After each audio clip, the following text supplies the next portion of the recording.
Audio Jungle.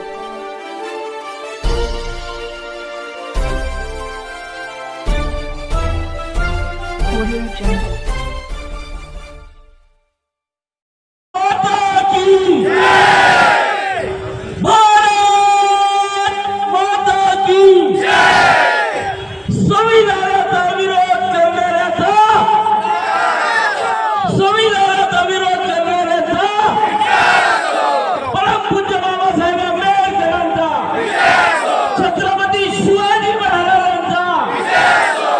मित्रो, आमचे जिल्हाध्यक्ष आले.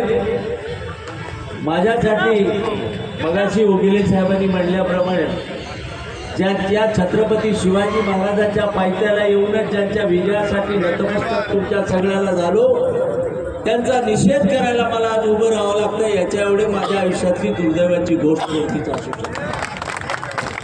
सगळ्यांनी खूप छान भाषणं केली. सगळ्यांनी आपलं मनोगत व्यक्त केलं. मी त्याच्या खोलात जाणार नाही. फक्त पोलीस प्रशासनाला मी एकच विनंती करणार आहे, सत्ताधाऱ्यांच्या अंगावर फुलं उधळण्यासाठी जेवढा वेळ तुम्ही रस्ता बंद केला होता, लोकशाहीच्या संरक्षण करणाऱ्याला त्याचा अर्धा वेळ जरी दिला, मी तुमचे आभार मानणार. कारण दुर्दैवासाठी रोज आपण बघतो एक एक रस्ते बंद करत असताना, आणि आज आम्ही रस्ता बंद केला तो कुणाच्या अंगावर फुलं उधळण्यासाठी नाही.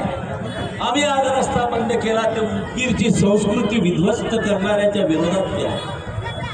इथे उदगीरमध्ये शामत खादरी असतील, हौबी स्वामी असतील, या सगळ्या परंपरा एकाच्या हातात हात घालून चालण्याची आमची परंपरा आहे.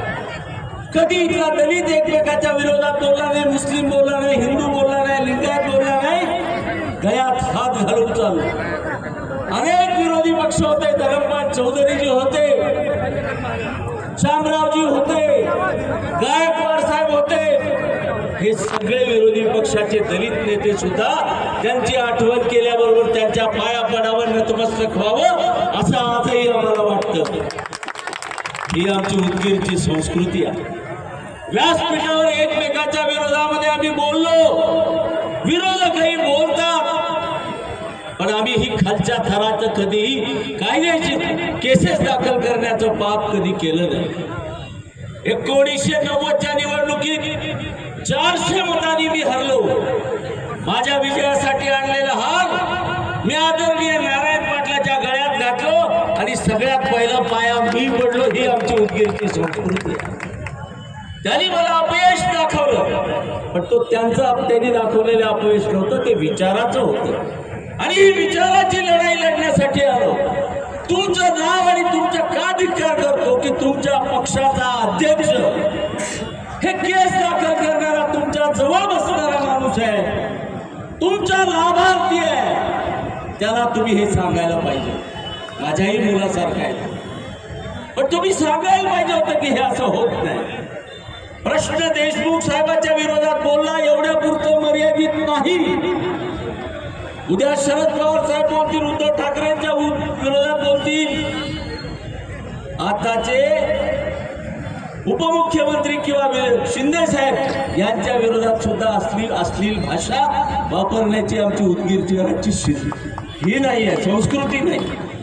एवढे जण सगळे बोलले, पण एकही शब्द आम्ही ढळू दिला नाही आणि कोणी ढळू देणार नाही. ही आमची संस्कृती आहे. मला हात जोडून तुम्हाला विनंती करायची आहे, लोकशाहीमध्ये यश आणि अपयश चलत राहतं, पण तुम्ही हुकुमशाहीच्या मार्गाने पुन्हा एकदा यश करण्याचा प्रयत्न करा. मित्र, लोकसभेमध्ये जी अवस्था झाली केवळ एक घमंड दाखवण्यामुळे झाली, भारतीय घटनेचा विरोध करण्यामुळे झाली. आज सुद्धा सलगशील मार्गाने आपली मतं मांडत असताना ज्या पुढ्या तरुणावर केसेस केलेत, म्हणजे हे घटना विरोधी तुम्ही कृत्य केलंय. बाबासाहेब आंबेडकरांचं नाव घेण्याचा तुम्हाला अधिकार नाही. मी पोलीस प्रशासनाला अजिबात दोष देत नाही, कारण वरच्याने सांगितलं खालच्याने करावंच लागतं म्हणून तुम्ही केला. पण सांगण्याने ते आधी विचार करायला पाहिजे की की आपण कोणत्या वृत्तीतून लोकशाहीच्या लोकांच्या मतातून पेटीतून बाहेर आलो, त्या लोकांसाठी असा अन्यायकारक करू नये. काय त्यांचं पाऊलं त्यांनी खडा टाकून बघितलाय. उदगीरची माणसं हिजडे आहेत का मर्द हे बघण्यासाठी केसेस केलेले. आपल्याला सगळ्यांना सिद्ध करावं लागेल. जो कोणी घटनेच्या विरोधात येईल, जो कोणी माणुसकीच्या विरोधात येईल, आम्ही छत्रपती शिवाजी महाराजांचा मर्दाचा दाखला दाखवल्याशिवाय तुम्हाला राहणार नाही. एवढं महत्त्वाचं. ही आमची परंपरा आहे. आज तुमच्यावर केसेस केले, उद्या एकेकावर केसेस करणार. मी तुम्हाला आज सांगतो, काही कारण सांगून जसं ईडीचं चाललंय तसं एक सरपंच चेअरमन आज इथं असलेले व्हिडिओ जेवढे दिसतील त्याला एकेकाला केसेस करतील. तुम्हाला मला केलं तर चांगली गोष्ट आहे, पण तुम्हाला लक्षात ठेवा की आपण अन्यायाच्या विरुद्ध लढणारी श्यामलालजीच्या भूमीतली माणसं आहे. आपण श्यामलालजीच्या नेतृत्वाखाली या भूमीत जन्मलेली माणसं आहेत.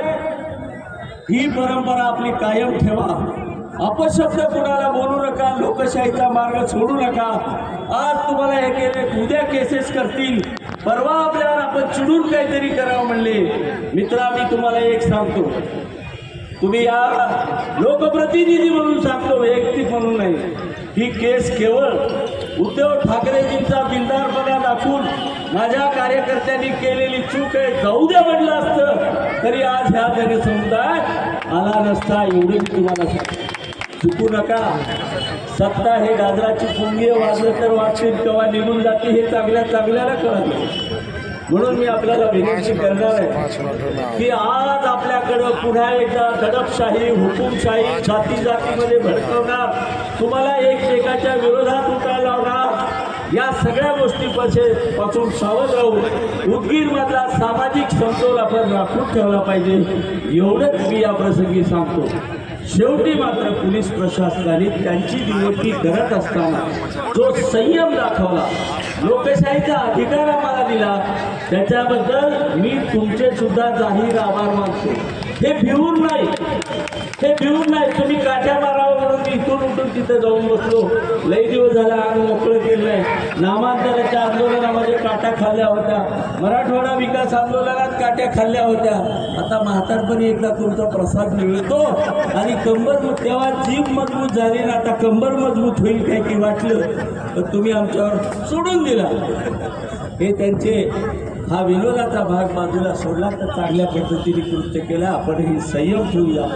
पण लोकशाहीच्या आड येणाऱ्याला येत्या 69 दिवस आहेत निवडणुका. मतपेटीच्या माध्यमातून आडवं केल्याशिवाय राहायचं नाही, एवढं मात्र सांगतो. आडवं करण्याची भाषा क्लिप कापून काहीतरी आडवं करतो म्हणले म्हणतील. मतपेटीच्या माध्यमातून म्हणलोय मी, आणि तेही भिवून म्हणलं नाही. पण शब्दाचा अपभ्रंश करून आमच्या लेकरावर केसेस घातली. ती केसेस मागं घ्या किंवा आम्ही ज्या पद्धतीचा अर्ज दिलाय त्या पद्धतीने केसेस करा, एवढीच विनंती करतो. पत्रकार सुद्धा आमच्याबरोबर सामील आहेत. एवढ्या उन्हात थांबला तुम्ही, फक्त बातमी देण्यासाठी नाही तर आम्हाला पाठिंबा देण्यासाठी उभं राहिला. याच्याबद्दल तुमच्या मनपूर्वक आभार मानतो. भारतीय घटनेचा जरा थकलात का, जरा आज जोरा देऊया.